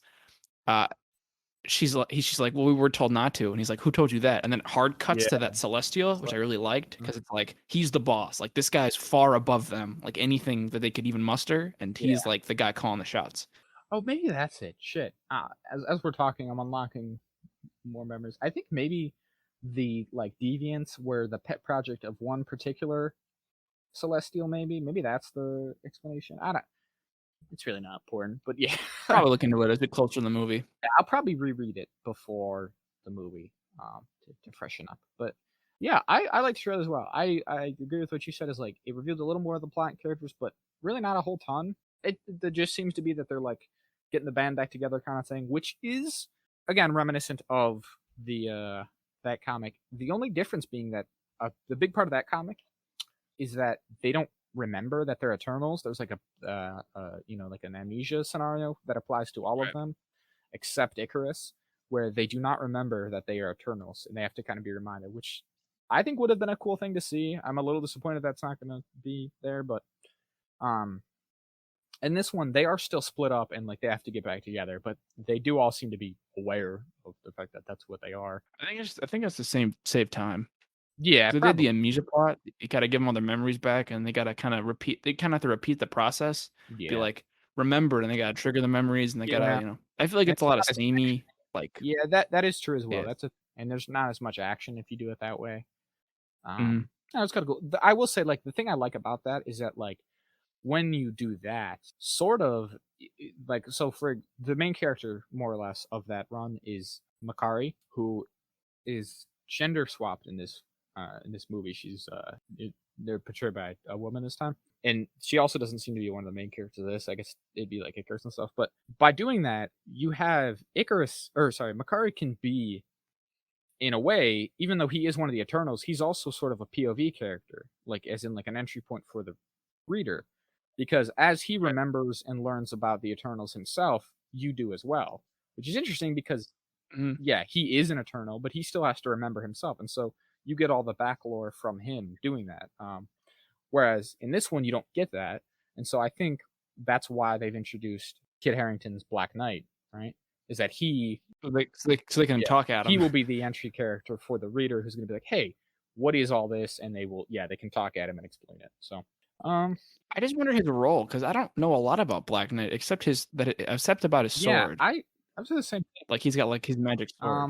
I've been thinking the same thing, especially because like when we got him, he's just very very briefly in the earlier trailer, and we've seen him in set photos and stuff. It's like I don't think there's been anything that's shown him in like any kind of a Black Knight getup or with a sword or anything. Mhm. So it kind of makes me wonder if this will also not be an origin for him. Like he's going to become Black Knight in the course of this movie. He might not enter this movie as fully fledged hero of any kind, which would kind of make sense because Mhm. as with Yeah. everything, it unfortunately adds that wrinkle of like, why haven't we seen him before? Why didn't Black Knight Yeah. help with Thanos? Like, Why didn't Black Knight attack him with his big magic sword? so I think we're gonna probably get most of that in this movie as well. Um, But yeah, traditionally he's not really in any way associated with the Eternals that I know of. He's vaguely kind of like, I don't even know if you could call him cosmic-y though. I don't know. He's I think his sword is like a magic sword. Like I don't think it's a space or like a Like tech alien sword. technology or Yeah, anything. I'm pretty sure he really does just have like an ancient magic sword that he derives his power from. So I mean, I thought even at the time, like when it was first announced, like at this point, God knows how long ago, that Kit Harington was going to be Black Knight in this movie. Like, I thought it was kind of a weird choice, but I'm sure they know what they're doing. It'll be cool to see. I was glad to see more of him in this trailer. I do like, and I was gonna say I like Kit Harington. I don't know that I've ever seen him in anything other than Game of Thrones, which I do enjoy. Yes. Same with Richard Madden. I mean, he So plays the same character in both things. Kit Harington plays a guy who's a knight, who's wields a sword, and he wears black. mhm. He kind of just plays, and he has an English accent, so he kind of just plays the same It's actually guy. yeah. So, huh, well, shit. Good casting. I mean, that was the joke that was made at the time. Is like, well, he knows he's used to swinging a sword, so we got that at least. So they were like, "Hey, you want to do more sword swinging?" And he was like, "I guess, So sure, I'll do I'm, it." I'm excited to see a couple of Game of Thrones alum in this. Maybe they'll meet up with Yeah. Emilia Clarke's character from Secret Invasion at some point. Wouldn't that be fun? And, hey, we said in the show, we got our Secret Invasion in, and the Young Hey. Avengers. They'll set up the Young Avengers. All right, I think that's about all I said though. Good trailer for the most part. I'd say trailer cash, Well, ding we'll ding see. ding, like weird DJ For sounds. the cash for now, yeah. All right, on to onto Spider-Man: No Way Home. So you No Way Home. said on it in the beginning, and I totally agree. For a teaser trailer, it showed so much, and I will Almost say everything I'd want. I can't complain too much because I think we all at this point knew that is what the plot was, right? Like I don't think at any point it surprised me. I think the only thing that could be said is like, well, I guess I would have liked to pretend that I didn't know going in. Whereas this way, This it's this just movie's kind of confirmed. like the worst kept secret of the Marvel Exact. movies so far. That's a great way to put Like, it. I know what's gonna happen. I Yeah. mean, Doctor Strange is getting like that too now. I know we said before how like, ooh, Doctor Strange doesn't have a lot of leaked stuff. They're really hiding it. But I there's like, been you know so what? That's much funny rumor. because I remember we said that about both movies, and then within the last like month, it's been like a truckload of just everything. Mhm. Like, oh, here's a bunch of leaks that everybody has, and here's a bunch of set photos, and up. It's like, God damn it! Can I just not know before I go? Come on. I agree, and it's like I've said, all right. Was it just last week that I was talking about like trailers and spoilers and stuff? It's like Yeah, I I was surprised you brought up this topic because we didn't talk about the Eternals last week for this reason. see, but I thought, Jack, if we were gonna do trailer trash or trailer cash, our famous segment, we needed at least two trailers to compare. So I bit the It's bullet true. and watch. I did also watch the final Shang-Chi trailer, which I hadn't watched before, but I feel like we covered everything about Shang-Chi in the Shang-Chi Yeah. topic. So And plus, it's coming out next week, so that doesn't, I don't think that really fits. yeah, The movie's exactly. about to come out. So yeah, I don't know, man. I again, like I said, I think this is everything. Like, it didn't show anything that wasn't already like leaked or rumored or speculated upon. I think like if you had asked me a week ago what the general plot of Far From or No Way Home was going to be, this was it, right? It was Peter Parker doesn't want people to know he's Spider-Man, so he goes to Doctor Strange and asks him to somehow reverse it. I think that's been like a theory that has been existent since Far From Home came out. I think literally like day one, people were like, "How is he gonna fix this?" Because everyone was kind of like, "Well, this can't be the status quo, right? We're gonna have to fix it." Like it's kind of an integral part of Spider-Man's character that he is one of the Marvel characters that maintains a secret identity. Yeah, because he kind of has to. And so, how are we gonna fix it? And I think I've definitely had seen it that like from day one, one of people's main theories was Doctor Strange will fix it for him somehow. So again, not anything super surprising about this, and between like all the other villain leaks and stuff and rumors, nothing super surprising. But I will say I did not quite expect so much to be in the teaser. Yeah. It's a bit much. Like A too much, teaser, I think. yeah, like a teaser in particular, like that's crazy. Yeah, it's like 3 minutes long. It just because if you compare this initial teaser trailer for No Way Home with the final trailer for the Eternals. It's like night and day versus how much Yeah. plot is revealed, and one is an initial teaser and one is a final trailer. Like One is a final trailer for a movie that's coming out. exactly. Like you think with because again to kind of tie in with what I said last week, it's like I'm at the point now where a lot of times I do not watch a final trailer or I won't watch a second or third trailer for a thing. I'm not at the point where I totally ignore trailers because I do still enjoy them. Mhm. But yeah, I don't often watch them all, but it's like, yeah, if this is the initial teaser from Far From Home, or fuck, I'm gonna do this forever. I don't know why they had Yeah. to make it so confusing. But if this is the initial teaser from No Way Home, I worry how much they're gonna reveal by the time they get through the rest of the trailers and when they Yeah. start showing clips and stuff. Like just in going in the on the Marvel YouTube to get these trailers today, I was amazed by how many clips there are up of Shang-Chi already. And like that movie is still a week away, so if they keep up this pace, they're gonna have like 6 more clips by the time the movie actually comes out.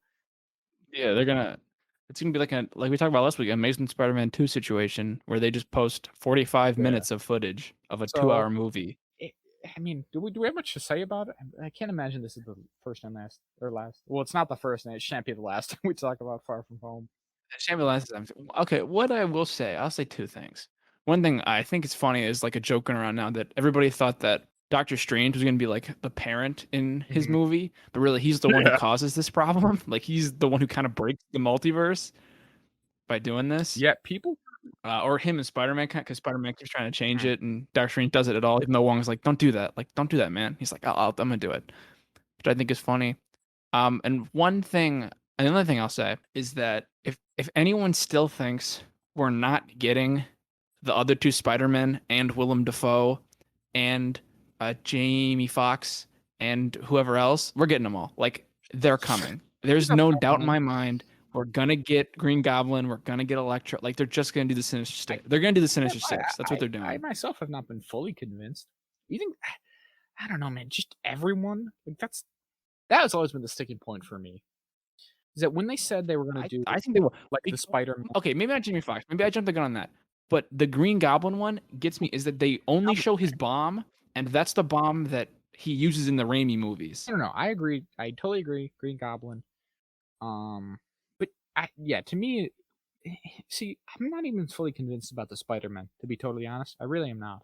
I Really? was for a while, and then I don't know. They've been so adamant, and maybe this is just them doing their jobs well, and in which case I'll be pleasantly surprised. But I don't know. They've all been like between the actors and the people involved, and then they asked like them, like, "Hey, are you in it?" and stuff.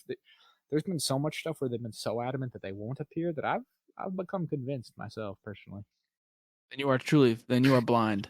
I mean, I'm You've not gonna drank their say one Kool-Aid. or the other. I'm just not fully on board. I wouldn't be surprised either way, I guess is where I'm at. I'm totally neutral at this point because, like I said, I was at one point like totally convinced, like, oh my god, they're just gonna be in it. But I don't know, man. They've just been so adamant and squashing the rumors, and I think I talked about this at least once. The idea of like, I want to say like Tobey Maguire and Andrew Garfield both specifically have been asked at this point by reporters or something, and the fact that they didn't just go with the generic response of like, oh, I couldn't say, which is Yeah, usually like what they say, which is code for I'm in yeah, it. I'm in it, but I just can't tell you one way or the other. But I can't also lie that I'm not in it, I guess. I can't tell you no because that's also kind of an answer. Um, Mm. I because can't they have the. have I gotta right, plead the fifth. exactly. But because they have both, I think has definitively said no, I'm not in it. That was kind of like that's the first time I can recall that happening that way. Actually, it wasn't Tobey Maguire who said no. So far, it's been Andrew Garfield who was very adamant that he's like, I'm not in it. I have a twit and then Tom Holland Okay. has said he's not in it. Tom Holland has Okay. said I don't know anything. It's not in it. But Okay. Tobey All right. Not Maguire fair. said Okay, he my bad. can't say. There was something that Oh, like someone met Tobey Maguire and he was like, "Are you in it?" And Tobey Maguire went, "I can't say. I couldn't say." So, oh. but what really hammered it in for me outside of this, because like you just said, like it goes back and forth in your head, and it kind of maybe that's what they probably want you to like kind of second guess what you hear, so you kind of Mhm. like go in. Yeah. But once it was revealed, like once Loki the finale came out, and they were like Kang's in it, and we're doing the like this is what's happening. We're doing the multiverse, Mhm. and like with What If, and now with like all these like Loki coming into Doctor Strange, like everybody's kind of jumping in. They're doing a lot more team ups. I'm like, Mhm. I really feel like we're just gonna do variants. Like they just did something with Yeah. variants, and the next thing in the multiverse it'd be weird if they didn't do another variant thing. Well, It and makes sense. he It does wouldn't be weird if specifically they didn't. call it the multiverse by name in this teaser already. So yeah, Yeah, exactly. yeah, I won't be surprised one or the other. I guess I hadn't been up to date or totally knowledgeable on that too. So I guess with that, I would be more comfortable in saying that they're probably going to be in it. Yeah, the big one for me is all the villains. That's what, like when it got to the point where it was quote unquote rumored that literally everyone was going to be in it, like down to Sandman from the Raimi movies, like who's else? Maybe just Sandman from that one, but then also like from the Garfield movies that like Lizard and Electro and like Both yeah, versions of Green Goblin. yeah, yeah, both versions of Greek God. Like, at the point where it's like, well, surely they're not literally gonna get every actor who was in those movies, and like, oh, and Emma Stone, and I don't Oh know, yeah, and the girl like who played MJ. yeah, like I think if they kept it to maybe yeah, the Spider-Man, and then maybe one or two more villains than we see in this trailer, which is to say, yeah, obviously Doc Ock from Spider-Man 2 and the Green Goblin from Spider-Man 1. If they did get in, like, I guess, I mean, the problem is that there's only two Amazing Spider-Man movies, and none of the villains from those are very good. But I guess, Yeah, yeah, I guess not at Jamie all. Foxx is Electro, maybe. But that was a weird one to me because I always thought, from what I had always heard, that he was like the worst like villain from those movies. But I don't know, maybe he will be in it. He is one of the more persistent rumors that I've heard, so maybe he will truly be in it. But Right, yeah. yeah, I don't know. It looks good. I don't know. I'm gonna see it. So just say I don't know. Oh Again, yeah, of we course kind we're of gonna knew see it. it's like a Spider Verse type thing, I guess, which is what we kind of thought.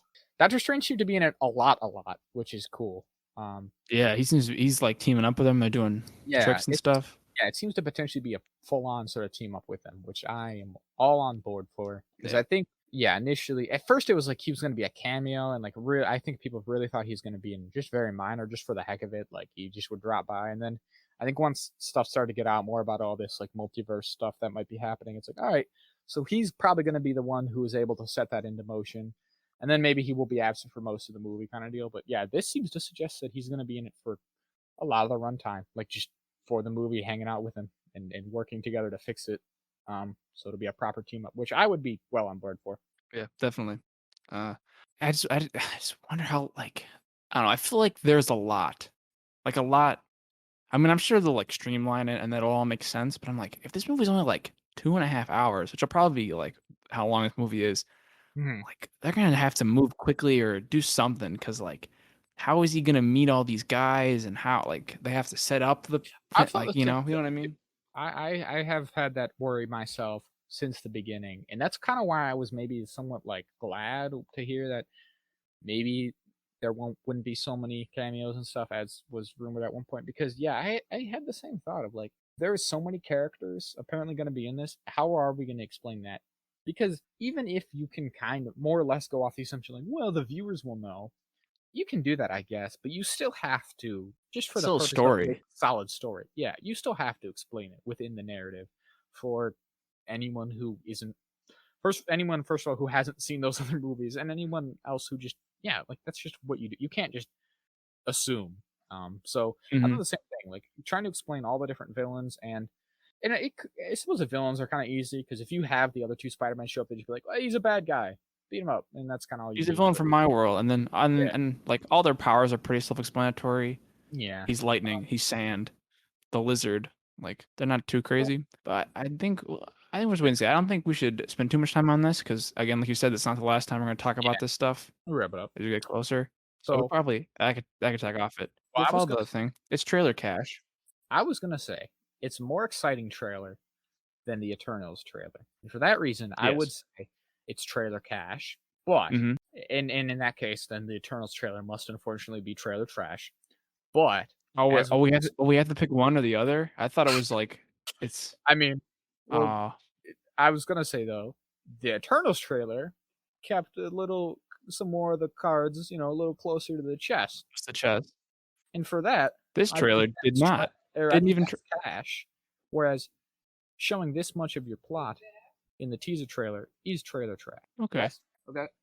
So what I'm saying is that the Eternals and Spider-Man No Way Home trailer are both each trailer trash and trailer cash. A little bit of both. Living up Perfectly to the balanced, as all title, things should be. as all things should be. Living up to the title of our world famous segment, trailer trash or trailer cash. The first time we've ever shown it. No. So let's tech off it. And I got two topics I want to bring up that are real short right here at the end. But one of them is, well, one's about Mountain Dew and one's about a science thing I learned Damn, that was recently we could have observed. sprinkled these between the Marvel topics, really spaced them out. No, well, we're doing this now. All right, no, So it's I mean, cool. I don't know, whatever. But which one do you want to do Mountain Dew one first or my science one first? Mountain Dew. You get to pick.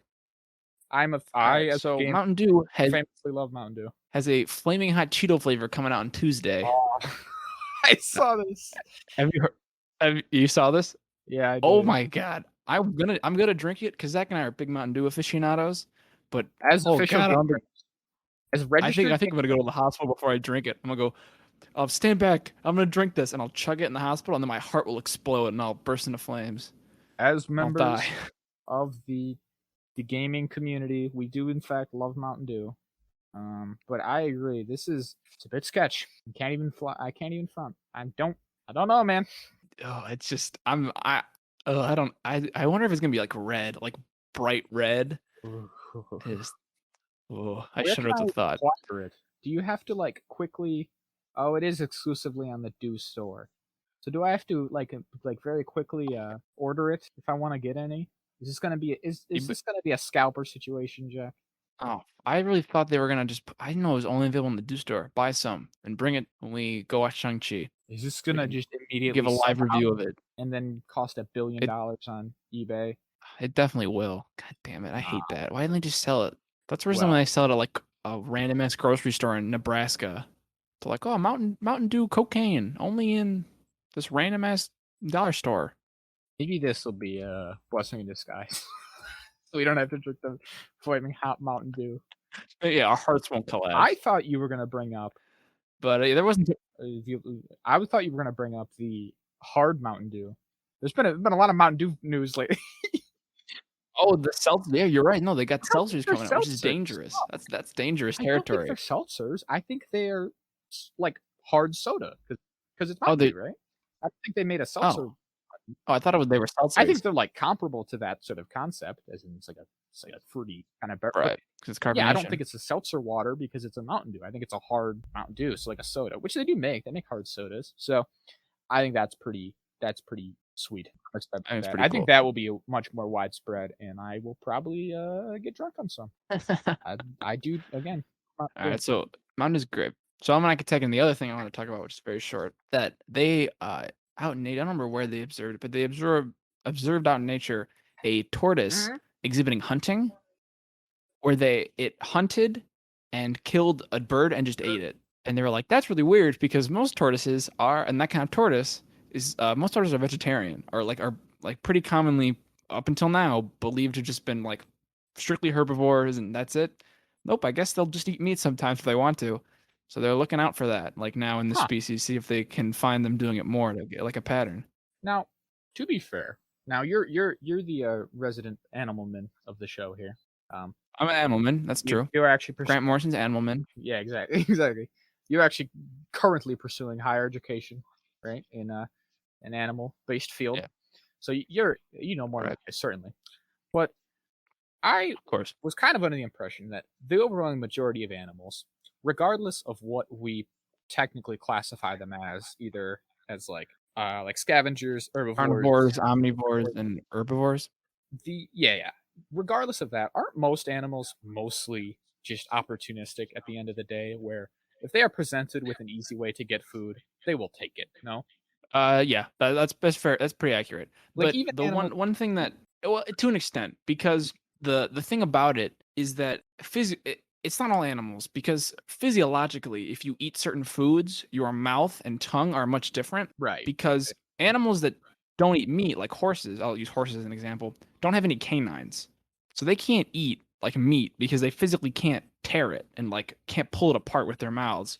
And their taste buds are 4 times as sensitive as even ours. And we're about, well, if we use humans as the middle, they're about 4 times more sensitive as humans because they're eating these like leafier things.